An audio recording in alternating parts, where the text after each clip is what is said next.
Welcome everyone to yesterday's NBA news from the 27th of August 2024. Today we'll finally have the NBA X Factors for the Western Conference done. I'm sorry if anyone wanted it yesterday, but my homie was here and we were playing Disco Elysium and just played it for a long time, so I just couldn't finish it. But I have the script ready, I have a lot of it ready, so I'll finish it today without a question, because today I just have an off day. And then hopefully by the end of the week I'll also have the Eastern Conference X Factors, which I pretty much Friday and Saturday are my I'm gonna be a little busy there, but it's not like I won't have any time, so I'll have a lot of time there. Nonetheless, today, little to no news once again, as we now know, but the WNBA had a really great game, even though it was only a one game, and we'll talk about that, of course, a lot. Anyway, Mamadi Diakite was released by the Memphis Grizzlies. He was acquired in the Zaire Williams trade from the Nets, which happened, I don't know, about 2 weeks ago, I'm pretty sure, and he just gets released by the Grizzlies. He played in some minutes and some games, like 7 last season, but now he's gonna be just looking for a way to get onto the roster. Maybe the G League, right? 2 ways. We'll see if he gets a chance, because I think he'll get a chance somewhere. While Portland's assistant GM,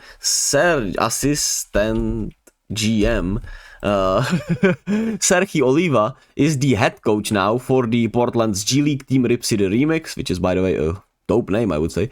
But he has had some coaching experiences under Brett Brown with the Sixers, and I'm pretty sure it was somewhere else. So that's a cool thing. He'll coach the G League, and then he'll return to his assistant GM roles once the G League season concludes, which, I mean, hey, good for him if he loves basketball that much and loves both these jobs, right? That's fucking awesome, and hopefully it will provide some good continuity within the organization for Portland, which, I mean, we know that horrible organization needs. Hopefully he's good. So that's and I have one question that's just off the wall. Do you still care about NBA 2K, right? The news essentially around the NBA circles and around the NBA Twitter and shit has been about NBA 2K, because it's gonna be releasing soon. And the more I see anything about it, the more I'm like, why do people still care? Like, I understand, loving basketball so much, you want to play it as a game, right? And it can certainly make you feel pretty good, but, just play different games. I mean, if you love sports games, then I understand. If you love NBA games, I understand. But, just go play ball outside if you can, or in the gym or somewhere. And you can, I don't know. I'm just a hater of 2K. And I'm not a hater of sports games, because I think they can be done well, but shit's just gone downhill with everything, and it makes me sad, but it is what it is. If you enjoy 2K, hey, good for you still. If you don't, that's also fine. Just make sure if you don't enjoy it and you still want to play it, just try to don't. Just try to don't. Just try to not play it. If you don't enjoy it, just give it up, honestly. Even though obviously if you're playing with your friends, that can be different, because if you're playing it with your friends, it probably will still be fun, just like, for example, FIFA can be fun with pro clubs, I would say. But we'll see. Anyway, let me know if you care about the NBA 2K still. Nonetheless, WNBA had a really great game today. The Wings against the Aces. The Dallas Wings beat the Las Vegas Aces 93-90. It was Satou Sabally versus Asia Wilson, which was a fucking fun matchup. And obviously Satou Sabally is returning to her form, while Asia had her best game since the Olympic break.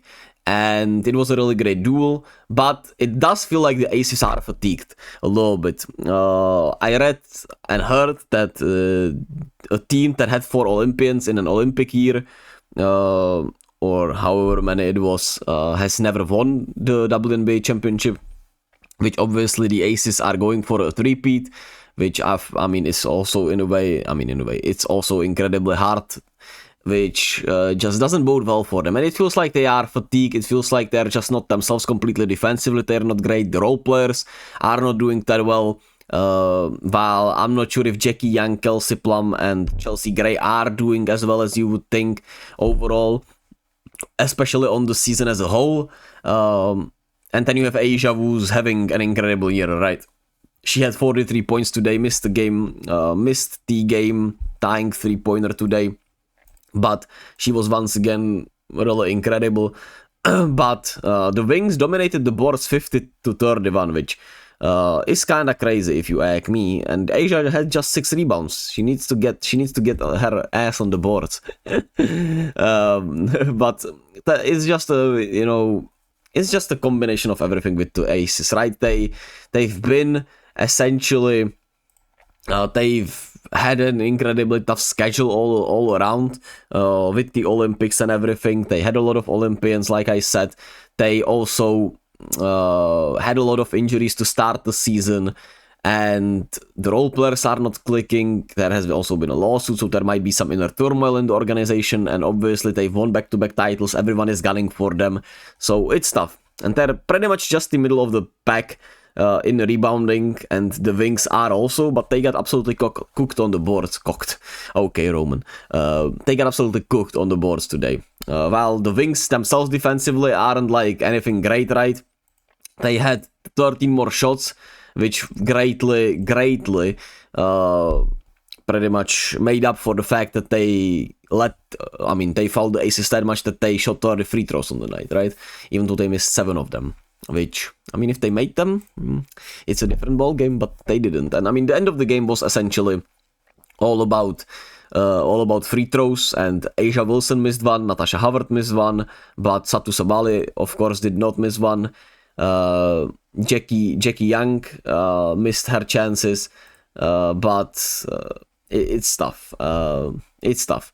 And then Asia Wilson just couldn't hit the game-tying 3-pointer. She got off a solid look, but the bounce just wasn't there for her.